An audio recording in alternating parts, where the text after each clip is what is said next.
Ustaz, saya mau bertanya bagaimana caranya untuk menghadapi orang tua yang selalu mau menang sendiri, tidak mau mendengar perkataan orang lain. Masya Allah. Anda siapanya ini? Anda memposisikan sebagai orang lain, ya?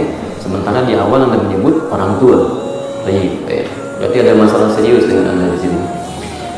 Baik, pertama kita lihat Quran surah ke-17 ayat 23 sampai 25, posisi paling kiri di pertengahan sampai dengan ke bawah.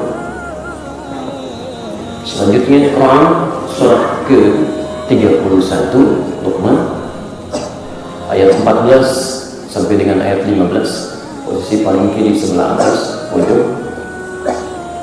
Juga di Quran surah Al-Ahqaf ayat 15, posisi paling kiri sebelah atas. Perhatikan pertama aturan-aturan yang muncul dalam Al-Quran. Adab seorang anak terhadap kedua orang tuanya. Dalam kondisi apapun, adab ini penting untuk kita pegang, kita praktekkan dalam kehidupan sebagai ketaatan kita kepada Allah Subhanahu wa Ta'ala. Ingat betul ya, standar amalan kita ini. Standar amalan kita tujuannya bukan dunia dan bukan untuk membuat orang lain senang atau muncul hal yang ingin kita dapatkan. Bagi seorang beriman itu lillah, karena Allah perintahkan. Termasuk Anda ingin berbakti pada orang tua, bukan karena orang tua layak untuk diberikan bakti, tapi karena Allah perintahkan. Nanti poin ini penting untuk kita dapatkan, sebab nanti dalam kehidupan ketika Anda mendapati persoalan bertentangan dengan keputusan Allah, ketetapan Allah, maka kalau sudah paham hukumnya, hukum Allah akan kita dahulukan. Orang tua minta sesuatu, Allah minta sesuatu. Ketika permintaan orang tua berseberangan dengan tuntutan Allah kita dahulukan dengan cara yang dibenarkan oleh Allah. Termasuk dalam kehidupan kita nanti. Kalau prinsip ini sudah dipegang, maka rahmat Allah akan menaungi kita dalam kehidupan. Baik, lihat kaidah pertama. Wa qadara rabbuka alla ta'budu illa iyyahu wa bil walidayni ihsana. Perhatikan kalimatnya. Ya, wa qadara rabbuka, dan Rabbu telah menetapkan ketentuan. Kalau Allah sudah membuat hukum, maka tidak ada pilihan bagi kita kecuali untuk mengikutinya. Itu yang terbaik bagi kita. Hukum pertama, alla ta'budu illa iyyah, supaya Anda tidak beribadah, menyembah kecuali hanya kepada Allah Subhanahu wa Ta'ala. Perhatikan, kalimat pertama hukum Allah terkait dengan ibadah. Setiap beribadah niatkan karena Allah, bukan cuma sholatnya. Kalau Anda mau bekerja diniatkan sebagai ibadah, lillah sudah. Mau makan, niatkan ibadah, lillah. Mau minum, niatkan ibadah, lillah. Maka ketika Anda kerjakan ciri orang yang mengerjakan aktivitas karena Allah, maka semua turunan aktivitasnya akan mengikuti ketentuan Allah. Mustahil ada orang minum karena Allah, dia kemudian menyentuh minuman yang tidak disukai oleh Allah, atau dia megang dengan tangan kirinya, atau dia tidak mengucapkan kalimat Allah saat akan mengkonsumsinya. Di orang yang mengatakan karena Allah, maka semua turunan hukum Allah akan diikuti di sini. Jelas di sini? Baik, tahan sebentar ya, kita lanjutkan dulu supaya tidak terputus jawaban kita di sini. Baik, sekarang hukum ibadah ini yang paling menarik, setelah selesai mengatakan illa iya wa bil walidaini ihsana, dan Allah menetapkan hukum yang tidak boleh berubah kepada kedua orang tua, mesti berbuat baik. Mesti berbuat baik, indah kandungan Quran. Berbuat baik pada orang tua disandingkan dengan ibadah kepada Allah Subhanahu wa Ta'ala. Posisi nomor 2. Kata para ulama tafsir, ini menunjukkan derajat kemuliaan tinggi luar biasa. Yang dimaksudkan, berbakti kepada kedua orang tua, berbuat baik kepada kedua orang tua, memiliki nilai yang tinggi di sisi Allah sampai disandingkan setelah kalimat beribadah kepada Allah Subhanahu wa Ta'ala. Jelas di sini? Nah, ini satu. Yang kedua, bakti kepada kedua orang tua ini itu seringkali menggunakan kalimat ihsan dan turunannya. Lihat kalimatnya. Misal, Quran surah ke-31 ayat 14 tadi, posisi paling kiri sebelah atas. Wassaynal insana biwalidayhi hamalathu ummuhu wahnan ala wahn wa fisaluhu fi 'amain an ishkur li wa liwalidayya ilayyal masir. Lihat kalimatnya, ini satu.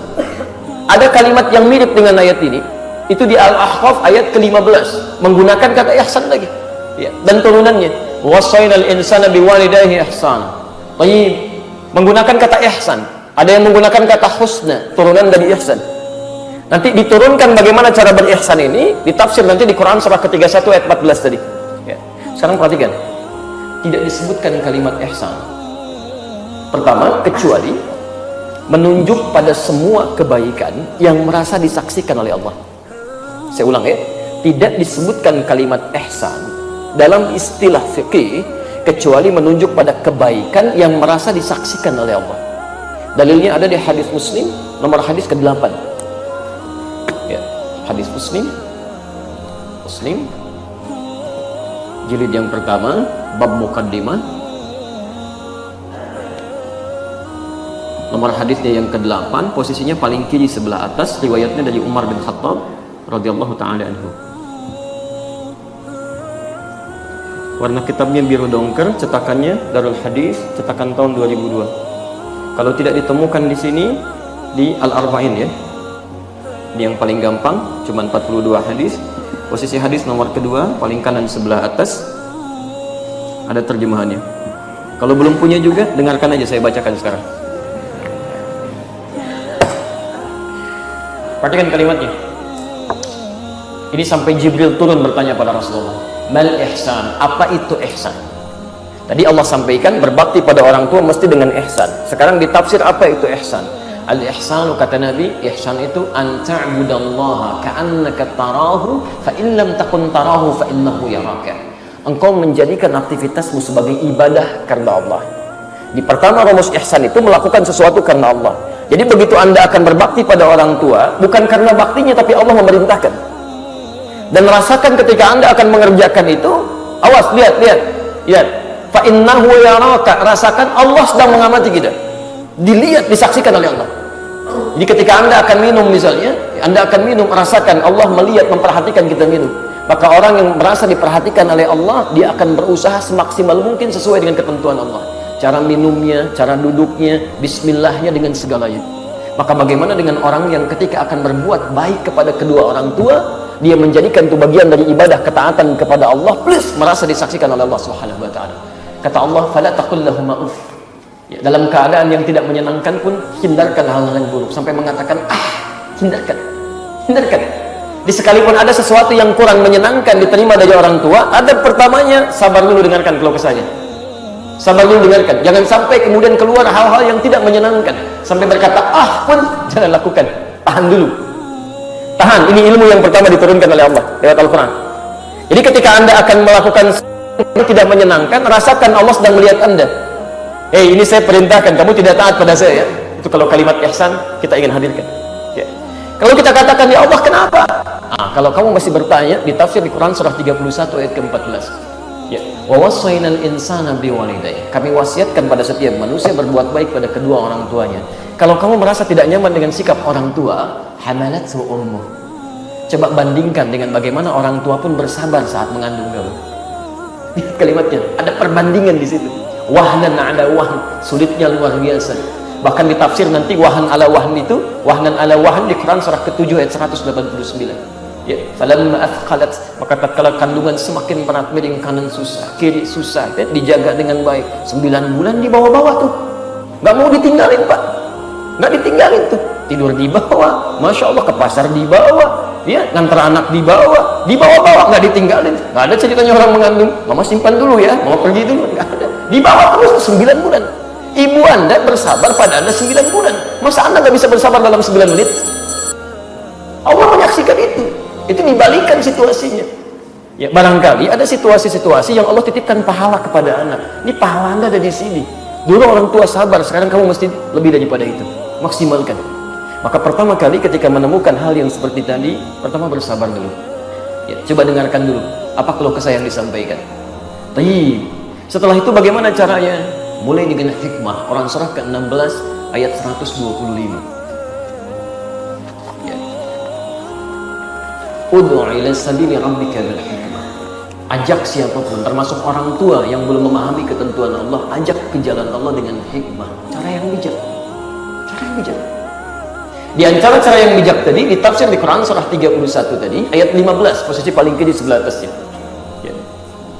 Wasahibhuma fid dunya ma'rufa, bukan khair lagi tapi ma'ruf ya. Dan tolong pergauli orang tua itu dengan tindakan terbaik. Kalau ma'ruf itu bukan cuma sifat, tapi sudah tindakan. Jadi kalau misal ada orang tua berkata sesuatu, dengar dulu. Kalau perkataan itu keluar dari hukum Allah, pelan-pelan luruskan dengan cara yang sekiranya sesuai dengan sifat dan wataknya. Ya. Kan ada yang mohon maaf sebetulnya bukan gak mau dengar, tapi mungkin dengar orang lain yang tidak harus lewat Anda. Ya, Anda nggak didengar, tapi orang lain mungkin didengar. Maka Anda bisa salurkan, tidak harus lewat Anda, sampaikan kepada orang yang didengar oleh orang tua Anda.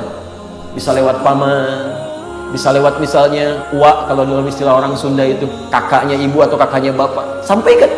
Ya, Masya Allah Pak, ya, Bapak luar biasa dititipkan sebagai ayah nanda, baik, alhamdulillah sampai hari ini. Emang kata bapaknya kan, sampaikan, sudahlah kamu nggak usah nasihatin papa sudah tahu, pasti kamu mau bilang apa, nggak didengar, nggak apa-apa, terima dulu, alhamdulillah. Lalu Anda berdoa kepada Allah, ya Allah mohon lembutkan hati saya dan lembutkan hati kedua orang tua saya, luaskan jiwa saya ya Allah.